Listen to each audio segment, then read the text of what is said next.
अपर महानदी रे 40 mm वर्षा बसी catchment average जोटा कि बहुत अधिक। लोअर ब्राह्मणी रे 49 mm वर्षा, अपर ब्राह्मणी रे 55 mm वर्षा और बैतरणी बेसिन रे 47 mm वर्षा आउ बुढ़ाबड़ बेसिन रे 44 mm वर्षा होती। यार प्रभाव रे आमर जलस्तर गुड़ा वृद्धि पाइब एवं जमती आपण मैंने जानते गतकाली बैतरणी नदी रे जलस्तर वार्निंग लेवल उपरकू थिला, आज ता डेंजर लेवल उपरकू जाइए। तेणुक आम कहीपर बैतरणी नदी रे बन्या आसी। तेबे बैतरणी नदीर जलस्तर जोड़ा अच्छी सेटा आम एक्सपेक्ट करचु जे कम रहिबो आउ माने मात्र आउ फुटे बढ़िकी सेठी स्थिर होवार संभावना रही। मु आपन डिटेल नदी गुड़ाक स्थिति गुड़ा कहीदे। आमर सुवर्णरेखा रे कौन प्रकार बन्या परिस्थिति नहीं।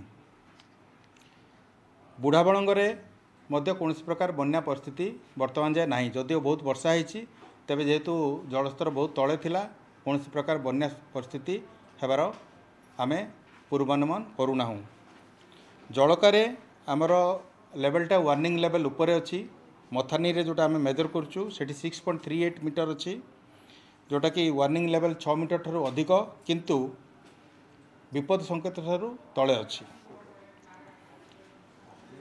आउ बैतरणी रे जोटा मु कहली वर्तमान 10टा बेलू 18.38 मीटर अच्छी, जोटी कि आमर विपद संकेत हो 18.33 मीटर। तेणुक 0.05 मीटर उपरे बैतरणी आखुआपदा ठारे प्रवाहित होउची एवं यार जलस्तर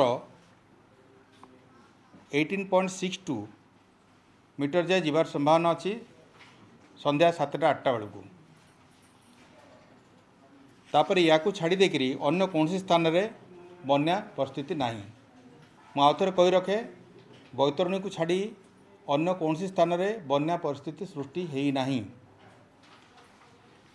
तापर आमे जदि देखिबा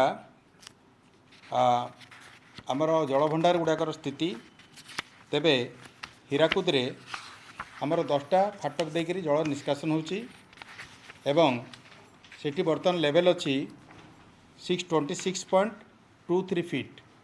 समस्ते जानते तार उच्चतम लेवल जोटा कि आम सेफली रखिपारू सेटा 630 फीट। सेठी जलभंडार रे 2,15,000 क्यूसेक जल प्रवेश करुच्ची। विभिन्न फाटक पावर चैनल आउ केनाल गुड़ाक देकी 1,33,000 क्यूसेक आमर छड़ा होची एवं एटा आमर ता द्वारा जलस्तर वृद्धि पाउची।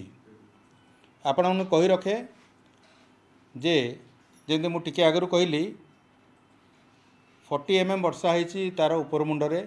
तेणु या द्वारा जलस्तर हीराकुदर वृद्धि पाइब एवं जदि आवश्यक है आमर मॉडल रन चली जदि आवश्यक है एवं 10टा गेट जोटा चली ताकू मध्य वृद्धि करा जाई पारे किंतु बहुत अधिक वृद्धि करा जिवार संभावना नहीं, जहाद्वारा कि महानदी में कौन प्रकार बन्या परिस्थिति आसबार संभावना नहीं। नेक्स्ट आम कहवा जदि ब्राह्मणी नदी रे रेंगाली रिजर्वर रे सेठी वर्तमान जलस्तर अच्छी 122.7 मीटर, जो थी अधिकतम क्षमता अच्छी 123.5 मीटर एवं सेठी प्रति सेकेंड रे 3,443 मीटर क्यूब जल प्रवेश करुच्ची एवं 2,229 क्यूमेक जल निष्कासन होची गोटे फाटक देकरी एवं पावर हाउस देकरी सेठी गोटे गेट खोला अच्छी। आमर भी एटा भी मॉडल रन चली झारखंड आउ डाटा किसी पाइबार बाकी अच्छी ताकू पाई सारा आमे जदि आवश्यक पड़ो खोलू नचेत नहीं।